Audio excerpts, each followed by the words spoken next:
ایک مجھ سے ایک دوست نے سوال پوچھا 4-5 دن ہو گئے. کچھ سوال ایسے ہوتے ہیں جو بندے کو چوراہے پہ لا کے کھڑا کر دیتے ہیں, زندگی میں نہ بھولنے والے سوالات ہوتے ہیں. ایک شخص نے سوال پوچھا, کہنے لگا اوکاڑے دینی اور مذہبی گھرانہ ہے, اوکاڑے سے تعلق ہے, میرے ساتھ محبت کا رشتہ ہے. کہنے لگے بیٹی کی شادی کر دی ہے راولپنڈی میں. آپ کی بھی بیٹیاں ہیں, میری بھی بیٹی ہے. بیٹی کی شادی کر دی ہے راولپنڈی میں. اب بچی چند دن رہنے آئی ہے. پوچھنا یہ ہے کہ نماز پوری پڑے گی کہ قصر پڑے گی؟ تو میرا تو اس نے کام کر دیا, حد ہو گئی, رو رو کے برا حال. میں نے کہا یار تو بند کر دے فون, رات کو بتاؤں گا. کیا پوچھ لیا یار تو نے؟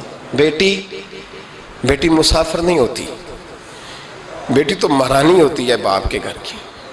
اور بیٹی مطلب کیسے بتاؤں کہ دل کرتا ہے کہ بیٹی وہ صرف ہنسے, وہ روئے کبھی نہ.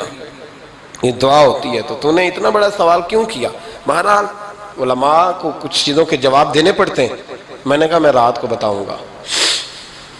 رات کو پھر فون آیا کہ آپ تو بڑی جلدی جواب دینے کے عادی ہیں تو دیر کیوں کر دی؟ تو میں نے کہا یار جواب تو میرے پاس تھا لیکن ہمت نہیں تھی ابھی. تو میں نے کہا کہ اگر تو بیٹی آئی ہے والد کے گھر میں اور ابا جی کا پروگرام ہے اسے جائیداد میں سے حصہ دینے کا, تو پھر تو بیٹی نماز پوری پڑے گی. لیکن اگر ابا جی نے علیحدہ کر کے انگوٹھا لگوانا ہے تو پھر بیٹی مسافر ہے. اگر ابا جی نے اس کو علیحدہ کر کے انگوٹھا لگوانا ہے نا کہ دے دے بھائیوں کو, خیر ہے تیری شادی پہ خرچہ کر دیا ہے. اگر ابا جی کے دل میں نے کہا یہ ابے سے فتویٰ پوچھ لو, اگر ابا جی کے دل میں چور ہے نا کہ بیٹی کو دینا کچھ نہیں, تو پھر بیٹی نے نماز قصر پڑھنی ہے. اس لیے کہ پھر وہ وہاں حصے دار.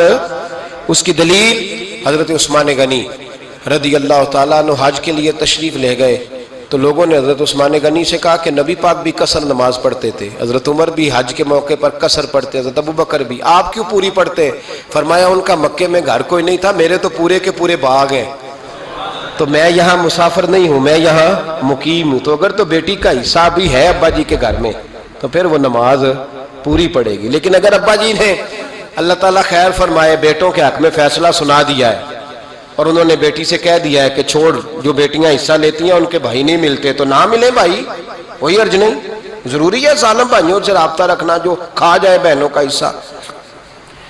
والد ظالم ہے, ظالم ہے باپ, بیٹے کو حصہ دیتا ہے بیٹی کو نہیں دیتا. اور یہ 1.5 مربے والے جاگیردار کی بات نہیں کر رہا, جس کا 4 مرلے کا مکان ہے اس کی بیٹی کا بھی حصہ بنتا ہے. کیوں کھاتے ہو بیٹیوں کا حصہ؟ ڈر نہیں آتا اللہ تعالیٰ سے؟ کیوں کھاتے ہیں لوگ بیٹیوں کا حصہ؟ جب اللہ رسول نے رکھا ہے تو کیوں کھا جاتے؟ اور پھر کہتے ہیں جناب بڑا پیار ہے بیٹی سے, رونے دھونے کے لیے پیار ہے.